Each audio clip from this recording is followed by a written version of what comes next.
This channel does not promote any violent, harmful, or illegal activities. All content provided by this channel is meant for an educational purpose only.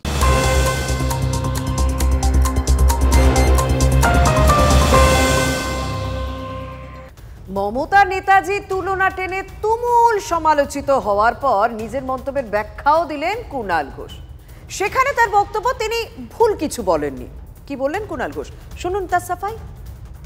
Mamata Bandyopadhyay একমাত্র নেত্রী বাংলার বুকে যিনি একক ক্যারিশমায় দল থেকে বেরোনোর পর বা দল বহিষ্কার করার পর বা একক কৃতিত্বে সংসদীয় রাজনীতিতে তার দলকে সাকসেসফুল করেছেন, দেশের রাজনীতিতে প্রভাব ফেলেছেন। আবার বাংলায় পরপর 3 বার সরকারে চতুর্থবার হবে। তো আমি এই তুলনাটা করেছি যে নেতাজি সুভাষচন্দ্র বসু থেকে প্রণব মুখোপাধ্যায় তারা কিন্তু নিজের নিজের জায়গায় আকাশ ছোঁয়া ব্যক্তিত্ব, কিন্তু এই যে একা দল গড়ে কোন দল তৈরি করে ভারতের সংসদীয় গণতন্ত্রের ছাপ ফেলা, বাংলার সংসদীয় গণতন্ত্রের ছাপ ফেলা, এটাই কিন্তু মমতা বন্দ্যোপাধ্যায় 1 নম্বর। আমি ভুলটা কি বলেছি? তবে এই কুণাল ঘোষকে টেক্কা দেওয়ার মতো তৃণমূল নেতার অভাব কিন্তু নেই। দিন কয়েক আগে মমতা বন্দ্যোপাধ্যায়কে বাংলার মা বলেছিলেন মানুষ ভূঁইয়া, আজ বললেন মমতা ব্যানার্জির মাথায় বিদ্যাসাগর। এর আগে মা শারদার সঙ্গে মমতা বন্দ্যোপাধ্যায় তুলনা করেছেন নির্মল মাঝি, এমনকি ভগিনী নিবেদিতার সঙ্গে তুলনা করেছেন বিশ্বজিৎ দাস। আবার লতা মঙ্গেশকর, সচিন তেন্ডুলকরের সঙ্গে মমতা ব্যানার্জিকে তুলনা করেছিলেন রাজ চক্রবর্তী। শুনুন একের পর এক নেতার বক্তব্য। মুখ্যমন্ত্রীকে নিয়ে ছেলে খেলা করবেন না। রামবাবু, আশিস বাবু, শঙ্কর বাবু শুধরে নিন। দিলীপ মাঝি, মুখ্যমন্ত্রীকে সম্মান দিয়ে কাজ করুন। কি চেয়ারম্যানরা, কি ব্যাপার? মুখ্যমন্ত্রীর কথা বলতে কি কষ্ট হচ্ছে? ঘাটালে বীরসিংহ গ্রামে বিদ্যাসাগর মেলার উদ্বোধনে গিয়ে অগ্নি শর্মা মন্ত্রী এত ক্ষেপে গেলেনই বা কেন? কারণ মেলায় মুখ্যমন্ত্রীর একটিও ছবি দেখতে পাননি তিনি। ছবি নেই ঈশ্বরচন্দ্র বিদ্যাসাগরেরও। মমতা ব্যানার্জির মাথায় চিন্তনে, দর্শনে, ভাবনায় ওই বিদ্যাসাগর, ওই বিদ্যাসাগর, ওই বিদ্যাসাগর। কোথায় একটা ডিসপ্লে? একটা মমতা ব্যানার্জির ছবি নেই কেন বিদ্যাসাগরের মেলাতে? What is the philosophy? Mamata বন্দ্যোপাধ্যায়ের মাথায় বিদ্যাসাগর, এমন শব্দবন্ধের ব্যবহার অবশ্য তৃণমূলের নতুন নয়। এর আগেও তৃণমূল নেত্রীর স্তুতি করতে গিয়ে মনীষীদের নাম টেনে এনেছেন একাধিক তৃণমূল নেতা। কখনো নির্মল মাঝি তুলনা করেছেন মা শারদার সঙ্গে। শারদা মায়ের মৃত্যুর পরে মমতা বন্দ্যোপাধ্যায়ের জন্মের সময়টা হচ্ছে সেই অঙ্কটা মিলিয়ে দিচ্ছে।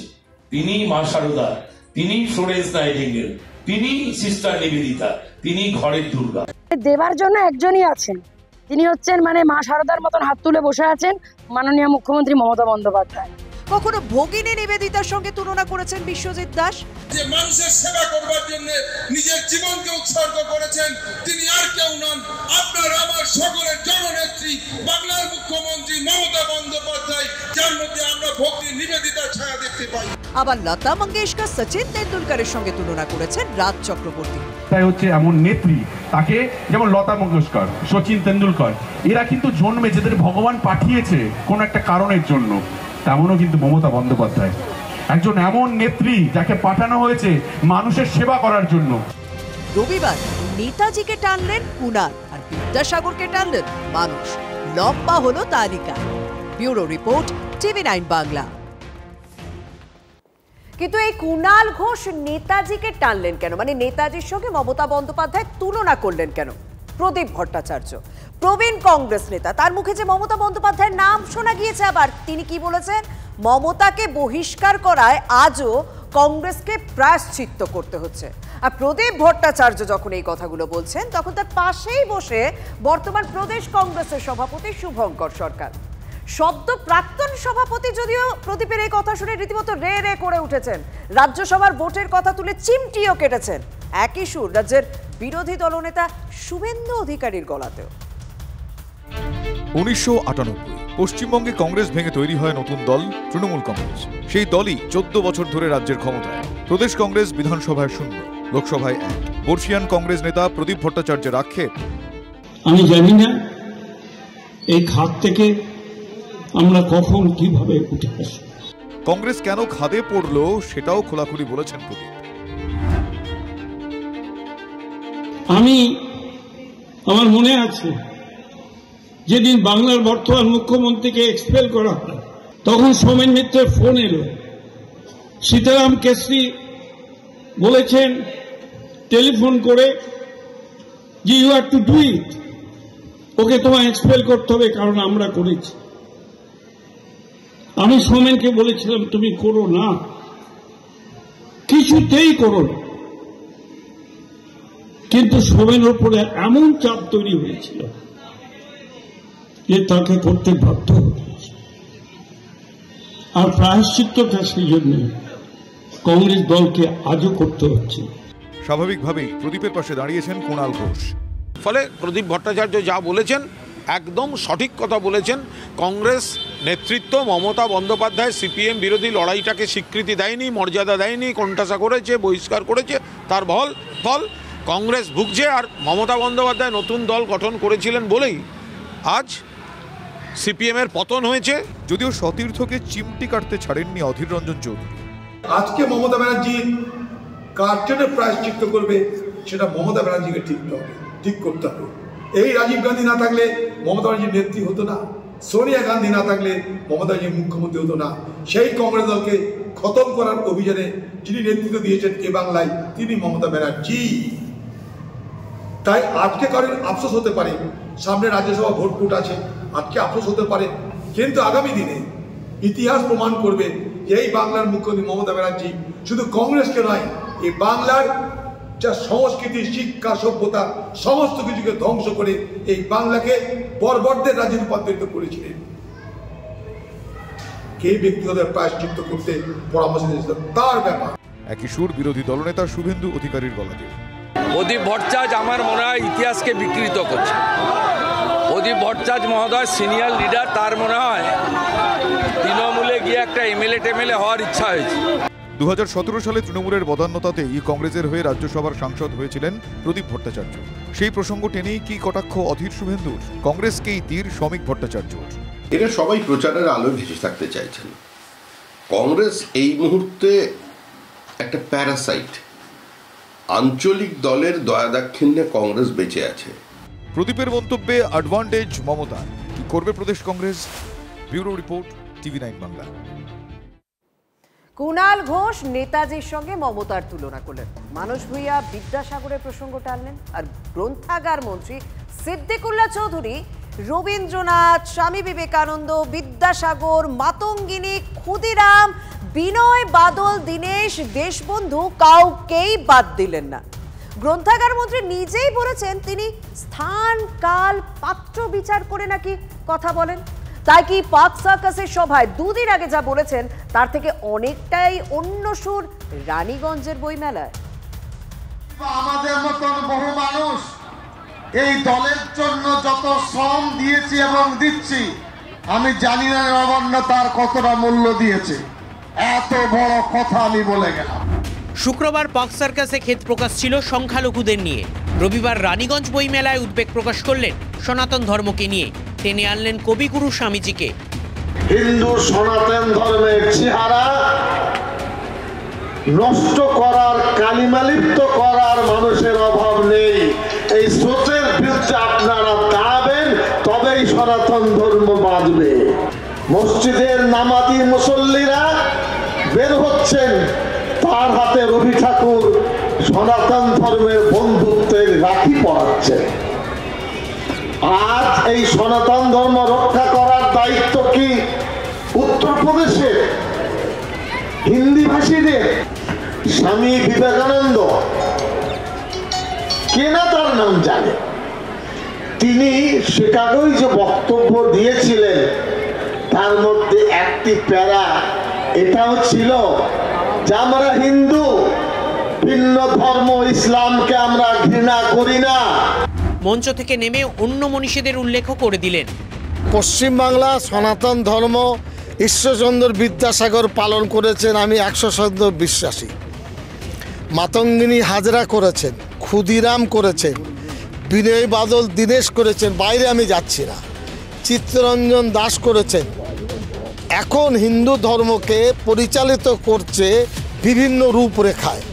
এটা হিন্দু সনাতন ধর্মের জন্য মঙ্গলদায়ক নয়। আমি আমাদের নিয়ে চিন্তিত নই, কিন্তু হিন্দু ধর্মকে যেভাবে ক্যাপসুল খাইয়ে খাইয়ে আপনার ওই হাইব্রিডের মতন চেষ্টা করছে, শরীর স্বাস্থ্য খারাপ হয়ে যাবে। সংখ্যালঘুদের শ্রমের মূল্য দিচ্ছে কি নবান্ন? প্রশ্ন তুলেছিলেন পাক সার্কাসে। রানীগঞ্জের মঞ্চে মুখ্যমন্ত্রীর নামে দরাজ প্রশংসা। যে কাজ করেছেন মুখ্যমন্ত্রী, সারা ভারতবর্ষের দ্বিতীয় কোনো মুখ্যমন্ত্রী নেই যে মমতা ব্যানার্জির যে মডেল, এই মডেলে কেউ কাজ করেছে। প্রচার নেই, প্রচার করলেই তো হেরে যেতে হবে। তাহলে পাক সার্কাসে যে অভিযোগটা করেছেন সেটা কি? গ্রন্থাগার মন্ত্রী সাজালেন স্থানকাল পাত্রের যুক্তি। আমরা পশ্চিমবাংলা অন্য রাজ্যের তুলনায় হাজার হাজার গুণে ভালো আছি। আমি যদি কোনো প্রশ্ন করি, কাল পাত্র ক্ষেত্র। মুখে বলছেন বিতর্ক চাইছেন না, কিন্তু তিনি রানীগঞ্জে যা বলেছেন তাতে যে বিতর্ক হবে তা কি সিদ্দিকুল্লাহ চৌধুরী বুঝতে পারেননি? জমিয়াতে উলেমায়ে হিন্দের বাংলা শাখার প্রধানের কি অধিকার হিন্দু ধর্ম নিয়ে কথা বলার? প্রশ্ন তুলেছেন বিরোধী দলনেতা শুভেন্দু অধিকারী। উনি আমাদের ধর্ম সম্পর্কে বলার অধিকার ওনার। উনি এই ধরনের কথাবার্তা বলে হিন্দু ধর্ম, হিন্দু সমাজকে আক্রমণ করছেন। হিন্দুরা অত্যন্ত সংযত, শান্ত। আমি যদি এই কথাটা ওনার ধর্ম সম্পর্কে বলতাম, এখন 25টা বিক্ষোভ মিছিল বেরোতো, 30টা থানায় গিয়ে এফআইআর করত। পশ্চিমবাংলার হিন্দুরা তারা অন্তত বুঝতে শিখুন, আমাদের মানে অস্তিত্ব রক্ষার লড়াই। একজন মন্ত্রী নিজে বলছেন 33% হয়ে গেছে, সংখ্যাগরিষ্ঠ হতে হবে। সনাতনীদের বলবো সিদ্দিকুল্লাহ চৌধুরীর নামে এই বক্তব্যের ভিডিও সংগ্রহ করে অবিলম্বে বিভিন্ন থানায় এফআইআর করুন, এবং আমি অন্তত প্রতিবাদে নামব। 26কে মাথায় রেখে 2025 জুড়ে কি এই চলবে? উদ্বিগ্ন রাজ্যবাসী। Bureau report, TV9 Bangla. এবার একটু অন্য খবরের দিকে নজর রাখা যাক। বারাসাতে বৃদ্ধ স্বামীর দেহ আগলে মানসিক ভারসাম্যহীন স্ত্রী। টাকি রোডে পঞ্চতন্ত্র হাউজিং কমপ্লেক্সে এই ঘটনাকে কেন্দ্র করে স্বাভাবিকভাবে একটা চাঞ্চল্য তৈরি হয়েছে। স্ত্রীকে সঙ্গে নিয়ে আবাসনের একটি ফ্ল্যাটে থাকতেন 73 বছর বয়সী সুনীল চক্রবর্তী। 2020 সালে একমাত্র ছেলের মৃত্যুর পরে মানসিক ভারসাম্যহীন হয়ে পড়েন তারা দুজনে। গত কয়েকদিন ধরেই তাদের আবাসনে দেখা যাচ্ছিল না। রবিবার ঘর থেকে দুর্গন্ধ বেরোতে থানায় খবর দেন প্রতিবেশীরা। ঘর থেকে বৃদ্ধের পচা গলা দেহ উদ্ধার করে বারাসাত থানা পুলিশ নিয়ে যায়। মৃতদেহের পাশ থেকে উদ্ধার করা হয় তার স্ত্রী। আমরা জানি বলতে, দেখুন আমরা সবাই প্রতিবেশী, ওনার আত্মীয় স্বজন কে কোথায় থাকে কিছুই জানি না। তবে ওনারা হাজব্যান্ড ওয়াইফ দুজনেই অ্যাবনর্মাল, এবং 2020-21 সালে আই থিঙ্ক আমার যতটুকু মনে পড়ছে ওনার একটিমাত্র ছেলে ছিল, সেও মারা যায়, এবং তারপর থেকে তাদের অবস্থা আরও খারাপ হয়ে যায়। কিন্তু আমরা তাদের কোনো রিলেটিভস কোথায় থাকে কি বৃত্তান্ত কিছুই জানতাম না। ভবঘুরের মতো ঘুরে বেড়াতো, কিছু খাওয়া দাওয়া করতো। লাস্ট 3-4 দিন ধরে দেখা যাচ্ছে ওই ভদ্রলোককে দেখা যাচ্ছিল না, এবং ওই বিল্ডিংয়ের লোকজনের কাছে একটা ব্যাড স্মেল আসতে শুরু করে আজকে সকালবেলা থেকে। তাতেই আমরা সাসপেক্ট করি কিছু একটা ঘটেছে। বাইসনের আক্রমণে মৃত্যু আলিপুরদুয়ারের দক্ষিণ সাঁতালি এলাকার ঘটনা। রবিবার মাঠ থেকে গরু আনতে যান বুধু ওরাও নামে এক বৃদ্ধ, আর সে সময় জলদাপাড়া জঙ্গল থেকে লোকালয়ে ঢুকে পড়ে বাইসনটি। বুধু ওরাও সামনে পড়ে গেলে হামলা চালায় বাইসন। ঘটনাস্থলেই মৃত্যু হয় বৃদ্ধের। কিছুদিন আগে এই এলাকাতেই হাতির হানায় 3 মহিলার মৃত্যু হয়েছে। জঙ্গল থেকে বারবার লোকালয়ে জীবজন্তু ঢুকে পড়ায় বন দপ্তরের বিরুদ্ধে গাফিলতির অভিযোগ করছেন এলাকার মানুষ। 4:30-5টার দিকে গরু আনতে গেছিলেন। গরু আনতে যখন যান তখন জঙ্গল থেকে বাইসন বের হয়ে হাই রোড ক্রস করে এসে ওনাকে অ্যাটাক করে। ঘটনাস্থলে মৃত্যু। ঘটনাস্থলে মৃত্যু। খুবই দুঃখের ঘটনা, একটা দুঃখজনক ঘটনা ঘটে গেল আজকে। ফরেস্ট লাগোয়া, আমরা তো একদম বন জঙ্গলের পাশেই বাস করি।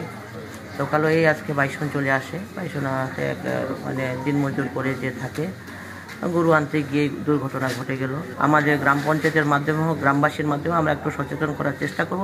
এখানে ফরেস্ট আধিকারিকও বলবো ওনারাও যেন সেভাবে টহলটা দেয়, যাতে আগামী দিনে এরকম দুঃখজনক ঘটনা না ঘটে। নন্দীগ্রামের হরিপুরে স্ত্রী খুনের ঘটনায় অভিযুক্তের বাড়িতে আগুন লাগিয়ে দিলেন উত্তেজিত জনতা।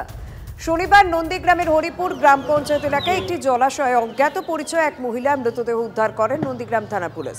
পরবর্তীকালে পুলিশ তদন্ত করে জানতে পারে মৃত মহিলার নাম পূর্ণিমা দাস মাইতি। মৃতের স্বামীর বিরুদ্ধে খুনের অভিযোগ দায়ের হয়। গতকাল রাতে নন্দীগ্রাম থানা পুলিশ মৃত মহিলার স্বামী জয়ন্ত দাসকে তমলুকের নিমতৌড়ি এলাকা থেকে গ্রেপ্তার করে। ঘটনা এলাকায় জানাজানি হতেই অভিযুক্তের বাড়িতে আগুন লাগিয়ে দেন এলাকার মানুষ। চীনে হিউম্যান মেটানিউমো ভাইরাসের প্রকোপ, উদ্বেগ বাড়ছে ভারতেও।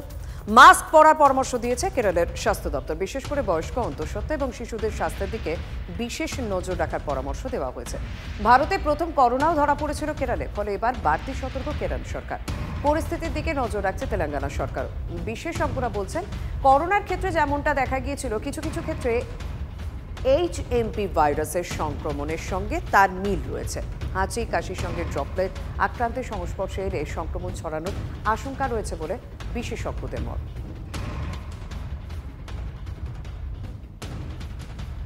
যেরকম ইনফ্লুয়েঞ্জা হয় বা আমরা করোনাতেও তো দেখেছি, এমনি সর্দি কাশি জ্বরের মতো নাক দিয়ে জল পড়া, হাঁচি, গলা ব্যথা, কাশি, গা হাত পায়ে ব্যথা, জ্বর এইরকমই হয়।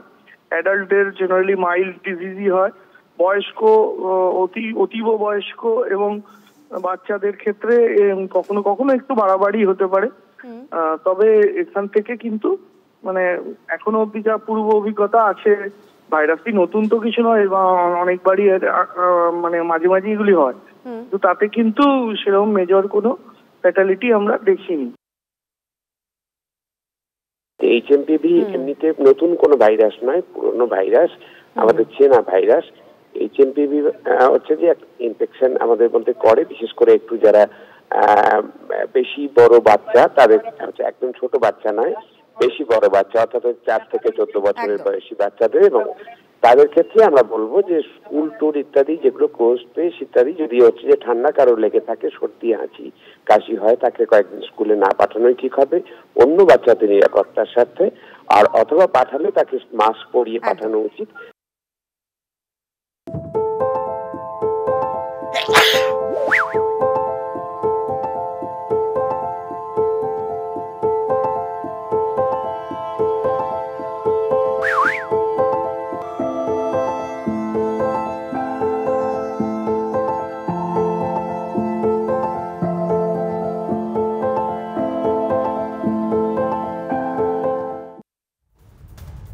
কাশ্মীরে কি বেড়াতে যাওয়ার কোথাও পরিকল্পনা রয়েছে?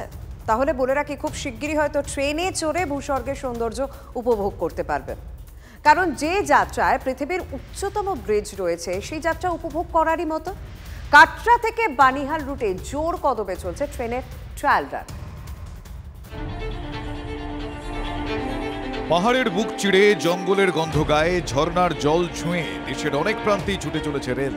কিন্তু সেটা যদি হয় ভূস্বর্গে, ভারতীয় রেলের হাত ধরে কাশ্মীরের সেই সৌন্দর্য আর কিছুদিনের মধ্যেই হয়তো উপভোগ করতে পারবেন পর্যটকরা। কারণ সফলভাবে কাটরা বানিহাল রুটে ট্রায়াল রান হলো। বিশ্বের উচ্চতম ব্রিজে ছুটল ট্রেন। মোদী সরকারের নেতৃত্বে উপত্যকায় রেল পরিষেবায় বাড়তি নজর পড়েছে। সেই পথেই তৈরি হচ্ছে উধমপুর, শ্রীনগর, বারামুলা রেল লাইন প্রকল্প। গত শনিবার কাটরা থেকে বানিহাল পর্যন্ত এই রেল লাইনে ট্রেনের পরীক্ষামূলক যাত্রা হলো। উপস্থিত ছিলেন রেলের উচ্চপদস্থ কর্তা থেকে প্রজেক্ট আধিকারিকরা। এই রেলপথেই রয়েছে ভারতের প্রথম কেবল নির্ভর আঞ্জি খাদ ব্রিজ। 96টি কেবলের সাহায্যে ঝুলছে এই ব্রিজ। রয়েছে বিশ্বের উচ্চতম চিনাব রেল ব্রিজও। রেল সূত্রে খবর, এই দিনের ট্রায়াল রানে সর্বোচ্চ 75 কিলোমিটার বেগে ট্রেনটি ছোটে। আগামী 7 ও 8ই জানুয়ারি কাটরা বানিহাল রুটে ট্রায়াল রান খতিয়ে দেখবেন রেলওয়ে সেফটি বোর্ডের কমিশনার। পরীক্ষার সেই রিপোর্ট জমা পড়লে তারপর পরবর্তী পদক্ষেপ। কাশ্মীর রেল পরিষেবার আরও একটি মাইলস্টোন তৈরি হওয়ার অপেক্ষায়। Bureau report, TV9 Bangla.